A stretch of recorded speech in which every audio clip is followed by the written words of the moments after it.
there's been a sea change in public opinion about privacy and action taken by the governments and corporations ever since the Edward Snowden leaks came out in mid 2013. I mean, for years, organizations like ours, EFF, ACLU, have been fighting for transparency when it comes to these surveillance practices. We knew this NSA surveillance, mass surveillance was going on, yet the government wouldn't release an iota of information.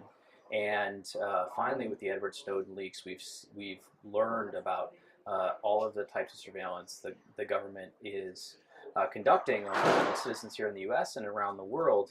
And we've finally seen the calls for reform from not just the public, but tech companies and telecom companies. And it really all it took was for people to know what was going on, and that was the real problem. It was all secret, so we just didn't know. Well, the government's already realized that they have to be more transparent. They've started releasing thousands of pages of information that they refused to release before the Edward Snowden leaks happened. I mean, the Electronic Frontier Foundation was in court for years using the Freedom of Information Act, trying to get information, and now this information is being declassified in droves. So there's certainly been some change there. There definitely has to be much more reform when it comes to actual surveillance practices.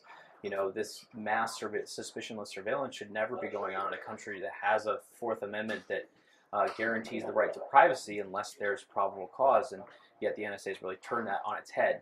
But we've seen in public opinion polls, we've seen 20-point swings in the way people view the NSA and their surveillance for national security purposes. We've seen tech companies go to court for more transparency, something they wouldn't do before. They've improved their security, and we've seen congressmen who were ignoring this issue before really take it up, and hopefully in the next 6 months we'll see some actual legislative reform too.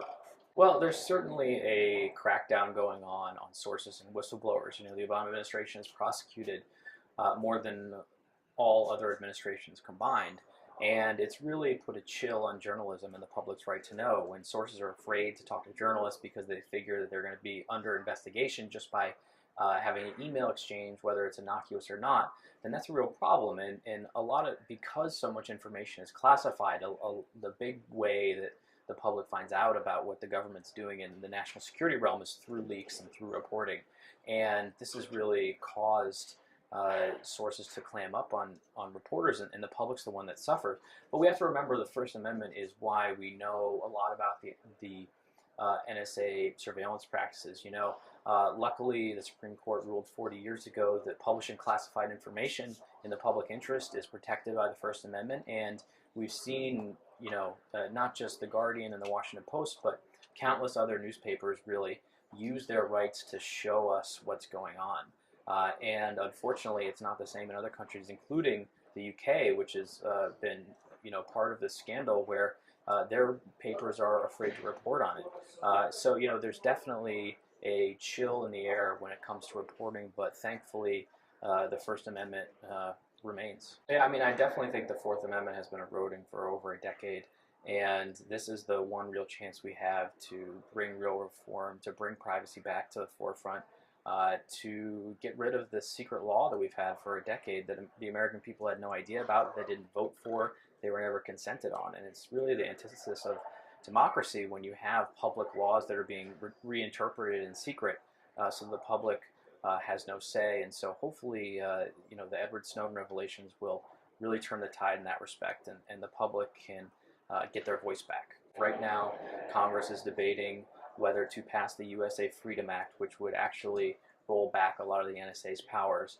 And for the first time, congressmen are really listening to citizens on this subject, and a lot of them are teetering on the edge of supporting this or not supporting this. And if they hear from their constituents, they will make a difference. And the other thing they can do is use technology to protect their privacy. So encryption tools, open source end-to-end encryption is one way that we can fight back against the NSA and protect our privacy, not only from the NSA, but intelligence agencies around the world. And there are many programs like Tails and Tor and TextSecure and Redphone that everyone can download for free on the internet and use to bring some privacy back to their communications. So Freedom of the Press Foundation supports and defends journalism that's focused on transparency and accountability. And what we're really trying to advocate for right now is the use of digital encryption tools to protect journalists and their sources. from prosecution, and so we're trying to raise money for a variety of tools.